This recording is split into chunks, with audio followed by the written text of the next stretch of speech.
Hey guys, RanterInShades here, exercising my first amendment rights vlog style. And today we're going to resurrect a series that I've been neglecting on making a video for many months, and that is the word analysis series. We're going to talk today about bullying and what people consider to be bullying. Not exactly a new topic, but something I feel needs to be discussed. So what bullying is basically physically or verbally harming or intimidating another person. I shouldn't need to provide an example, you guys know what bullying is.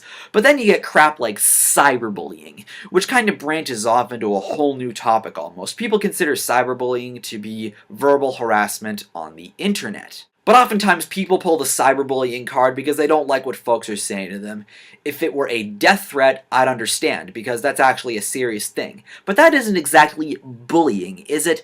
Death threats seem a bit too extreme compared to the typical bully scenario, where the big kid takes the little kid's lunch money and shit like that. People also use the cyberbullying card to refer to people giving them criticism, or even just making a joke. Basically, people just take that concept way too seriously, especially when it, at one point, got to the point where there was talk about the internet being regulated. I mean, come on. Muse Productions once had a video on his channel about cyberbullying, and it was controversial, to say the least. Unfortunately, the video's been deleted, but whatever, that's his choice.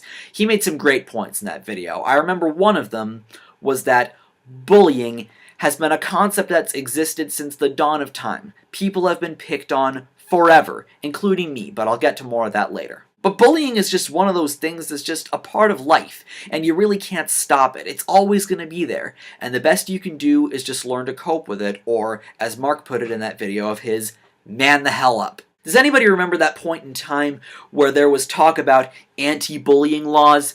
There shouldn't be any form of legislation to combat what is, like I said, a part of life. It contradicts the First Amendment, limits free speech, which the only time you should even be doing that is in situations such as yelling fire in a crowded theater. But there shouldn't be any laws like that. Bullying is just something that's going to always be there, whether you like it or not. What about the anti-bullying campaigns, Shades? I do think there should be one assembly about anti-bullying, or maybe two, three at most, throughout your 12 years of school. I do think people need to understand the concept, but it shouldn't get to the point where there has to be legislation against the act.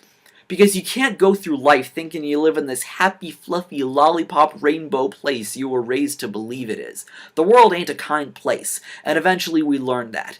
But with legislation acting against something that's, at the end of the day, a part of life, it's going to get to the point where society is going to eat you alive because you can't handle bullying. Take it from me. I was bullied. My first half of high school was a living hell. I was such a popular target for getting picked on because of my overall nerdiness towards music, and there were even rumors being spread that I was gay because of that, and it pissed me off. But what I learned to do is get by that and not let those people bring me down, and I've since become a lot happier of a person.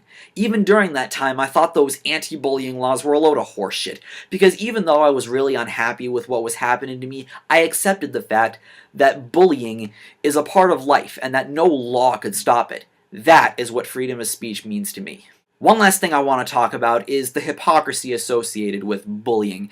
Say you're getting picked on and you say to someone else, maybe a friend or family member, that you want the bully to suffer or that you want to kill him. Well, you know what? You're no better than the bully. If you're going to be a dick about getting picked on and say that kind of shit, then you're just as much of a dick as that bully. South Park conveyed this concept phenomenally in the episode they did about bullying. If an anti-bullying activist is going to be a dick about not getting what he wants out of someone and say, "Oh, you're gonna cry," then he's just as much of a bully. That's the thing I hate the most about bullying. You know why? Because I was just like that back when I was 16. I was going through such a crazy fuck the world phase, which consequently led me to discovering Muse for the first time, but I was so angry and violent in my words back then that my best friend had a little intervention for me. He told me face to face that I was behaving no differently than the people giving me a hard time.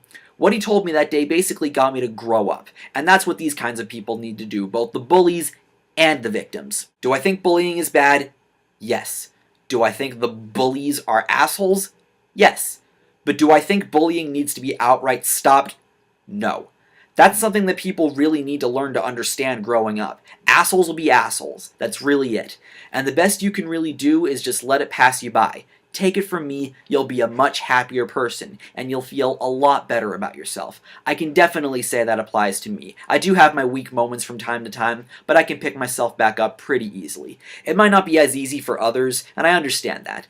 But looking at bullying like it's no big deal, as well as restraining yourself from becoming what you hate, that's the way to go. That's being the bigger man. I'm Shades, and I'll see you next time.